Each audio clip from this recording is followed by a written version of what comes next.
chop, wind them up tight, now they're ready to pop. Raceway lights cut through the smoke, feel like the world's gonna explode. Speed demon wants another run, gotta go faster, now it's never enough. The rumbling sound gets under your skin when you're locked and loaded and ready to win. So don't hold back, just put the pedal to the metal. No need to worry if you're coming last, go on and leave it all behind. And if you crash and burn, that's fine. Hey guys, Chance here, and welcome back to another video from the KF Slot Shop. Man, I'm just never gonna get this. Man, if I could only get as good of a motor as Jimmy. Man, if I could just get them special tires that Chance has. All right, today we are going to be talking about going fast. How do we drive our slot cars fast? What makes one guy better than the other at getting their car around the track faster? We're here to talk about it. Oftentimes, it's easy to blame your speed or lack of speed on lots of different things, whether it be not having the right tire, not having enough motor, all that stuff, right? Today, we're just going to talk about the physics of actually driving the slot car and what makes somebody get around the corner a little bit better than others. It doesn't matter whether you're driving an RC car, a slot car, a big circle track car, road course car, anything, even if it's a motorcycle. At the end of the day, your job as a race car driver is to manipulate the weight transfer of that car. That's something I kind of want everybody to think about as they're breaking their corners down, trying to figure out where they can improve their speed and handling.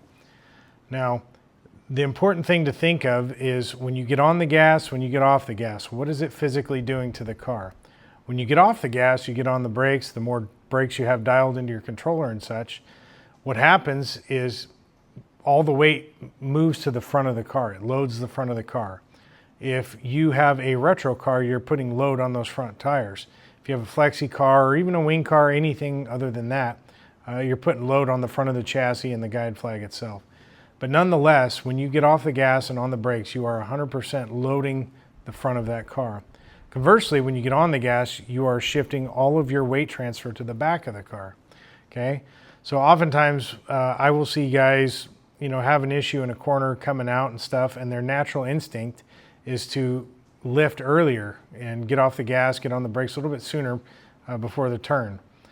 Oftentimes that compounds the issue they have. Now that's because when they are getting off of the gas, they're loading the front of the car too early in the corner, and conversely that makes you want to rush getting to the gas, which transfers all the way to the back.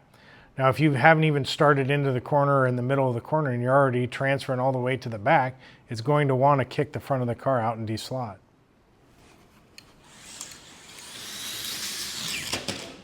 In this scenario, as you can see, I overdrove the entry to the corner. Now, if your car does that on the entry to the corner, comes off early in the corner, more than likely, you just flat overdrove the corner, right? And that's the case where you do need to back your corner up.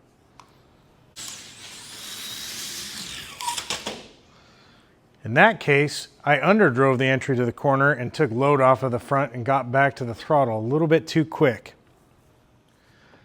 One of the things you'll notice about guys that are continually fast is that their momentum seems to never stop. They always keep their cars rolling. And the way they do that isn't just simply momentum. It's not like they don't get off the gas or things like that. It's that they've just gotten really, really good at manipulating the weight transfer and keeping those cars rolling. So as you go through this, keep working on that. Keep digging. Try and learn your car. Try and learn the tracks. One thing you'll find is that not every car is going to like the same amount of brakes. Not every driver is going to like the same amount of brakes. I can speak for myself. Typically with a retro car, it's very rare that I do not run full brake. That for me is just so I can drive it as far as I can into the corner and load the front of the car as best I can to get around the corner with a lot of speed and get it pointed for corner exit.